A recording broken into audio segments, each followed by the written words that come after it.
ಅದು ಭಾಳ ಟೆಕ್ನಿಕಲ್ ಇದೆ. ಯಾಕಂದರೆ ಕನ್ವರ್ಷನ್ ಆದರೂ ಕೂಡ ನಮಗೆ ಹಳೆ ಇರ್ತಕ್ಕಂಥ ಸುಪ್ರೀಂ ಕೋರ್ಟು ಏನು ಒಂದು ವರ್ಡಿಕ್ಟ್ ಇತ್ತು, ಈಗಿರ್ತಕ್ಕಂಥ ವರ್ಡಿಕ್ಟು ನಾನು ಸರಿಗೆ ಓದ್ಕೊಂಡಿಲ್ಲ.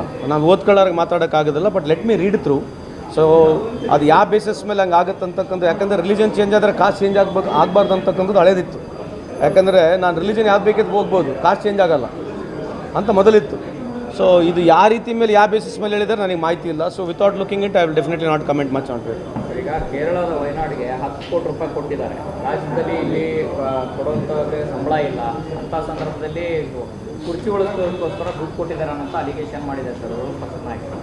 ಅದೇ ಮೋದಿ ಸಾಹೇಬರು 14,000 ಕೋಟಿ ಕಲೆಕ್ಟ್ ಮಾಡಿದ್ದಾರೆ ವೆಂಟಿಲೇಟರ್ಗೋಸ್ಕರ. ಕೋವಿಡ್ ಟೈಮಲ್ಲಿ ವೆಂಟಿಲೇಟರ್ ಕೊಡ್ತೀವಿ ಅಂತೇಳಿ 14,000 ಕೋಟಿ ಕಲೆಕ್ಟ್ ಮಾಡಿದ್ರು. ಅದ್ರ ಬಗ್ಗೆ ಫಸ್ಟ್ ಲೆಕ್ಕ ಕೊಡೋಕೆ ಕೇಳಿ. ಆಗಲಾಗಲ ಕಾಂಗ್ರೆಸ್ ಹೇಳ್ಕಂತ ಕೂತ್ಕೊಂಡ್ರೆ ಸಾಕಾಗೈತೆ. ಪಾರ್ಲಿಮೆಂಟ್ನಲ್ಲಿ ಕ್ವಶನ್ ಕೂಡ ತೊಗೋಬಾರ್ದು ಅಂತ ಹೇಳ್ತಾ ಇದ್ದಾರೆ. ಭಾಳ ಡೆಮೋಕ್ರಸಿ, ಭಾಳ ದೊಡ್ಡ ಡೆಮೋಕ್ರಸಿನ ನಾವು ರೆಪ್ರೆಸೆಂಟ್ ಮಾಡ್ತೀವಿ.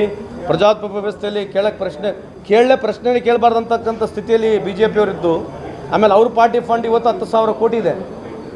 ಬಿ ಜೆ ಪಿಯ ಪಾರ್ಟಿ ಫಂಡ್ ಇವತ್ತು 10,000 ಕೋಟಿ ಇದೆ. ಇದ್ರ ಬಗ್ಗೆ ಸ್ವಲ್ಪ ಬೆಳಕು ಚೆಲ್ಲ ಕೇಳ್ರಿ, ಆಮೇಲೆ ಮುಂದೆ ಮಾತಾಡೋಣ. ಎಲೆಕ್ಟ್ರಾಲ್ ಬಾಂಡ್ನಾಗ ದುಡ್ಡು ತೊಗೊಂಡ್ರಲ್ಲ, ಆ ದುಡ್ಡು ಬಗ್ಗೆ ಸ್ವಲ್ಪ ಮಾಹಿತಿ ಹೇಳಿ. ನಾವು 10 ಕೋಟಿ ವಯನಾಡಿಗೆ ಕೊಟ್ಟಿರ್ತಕ್ಕಂಥದ್ದು ಅಕೌಂಟ್ನಲ್ಲಿದೆ. ಇವ್ರು ಎಲ್ಲಿಂದ ದುಡ್ಡು ಬಂದಿದೆ ಸ್ಪಷ್ಟೀಕರಣ ಕೊಡಬೇಕಲ್ಲ.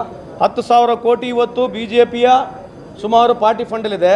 ಸುಮಾರು 800 ಜಿಲ್ಲೆಗಳಲ್ಲಿ 7 ಸ್ಟಾರ್ ಆಫೀಸ್ಗಳು ಕಟ್ಟಿದ್ದಾರೆ ಬಿ ಜೆ ಪಿಯವರು. ಆಮೇಲೆ ಯಾವುದು ಬೀಫ್ ಎಕ್ಸ್ಪೋರ್ಟ್ ಆಗುತ್ತೆ, ಬೀಫ್ ಎಕ್ಸ್ಪೋರ್ಟ್ಲಿಂದ ಚಂದ ಕಲೆಕ್ಟ್ ಮಾಡಿದ್ದಾರೆ. ಸೊ ಅದ್ರ ಬಗ್ಗೆ ಸ್ವಲ್ಪ ಬೆಳಕು ಚೆಲ್ಲಕ್ಕೆ ಅವರಿಗೆ ಹೇಳಿ, ಆಮೇಲೆ ಮುಂದೆ ಮಾತಾಡೋಣ ಬೇಕಿದ್ರೆ. ರಾಜ್ಯದ ಬಿಜೆಪಿ ಒಂದು ಕಡೆಗೆ ಈಗ ರಾಜ್ಯದಲ್ಲೇ ಈ ರೀತಿ ಆರ್ಥಿಕವಾಗಿ ಸಮಸ್ಯೆಗಳಿರುವಂಥ ಹೊತ್ತಿನಲ್ಲಿ ಇಂಥ ಸಂದರ್ಭದಲ್ಲಿ ಕೊಡೋ ಅವಶ್ಯಕತೆ ಇಲ್ಲ ಅಲ್ಲ. 10 ಕೋಟಿ ಕೊಡಬಾರ್ದಂತೇನಿಲ್ಲಲ್ಲ. 10 ಕೋಟಿ ಕೊಡಬಾರ್ದಂತೇನು ಇದೆಯಾ? ಕೊಟ್ಟಿದ್ದಕ್ಕೆ ಇವ್ರು ಪಿನ್ ಪಾಯಿಂಟ್ ಹೇಳ್ತಾರೆ. ಇವ್ರ ಕತೆ ಹೇಳೋಣ. ಕೇಂದ್ರದಿಂದ ಗುಜರಾತಿಗೆ ಎಷ್ಟು ದುಡ್ಡು ಹೋಗಿದೆ ಅದ್ರ ಬಗ್ಗೆ ಚರ್ಚೆ ಮಾಡ್ತಾರಾ? ನೋಡಿ, ಇದನ್ನು ಒಂದು ಹಿಡ್ಕೊಂಡು ನೀವು ಪ್ರಶ್ನೆ ಕೇಳ್ತೀರಿ. ಅದೇ ರೀತಿ ಅವ್ರನ್ನೂ ಕೂಡ ನೀವು ಪ್ರಶ್ನೆ ಕೇಳಿ.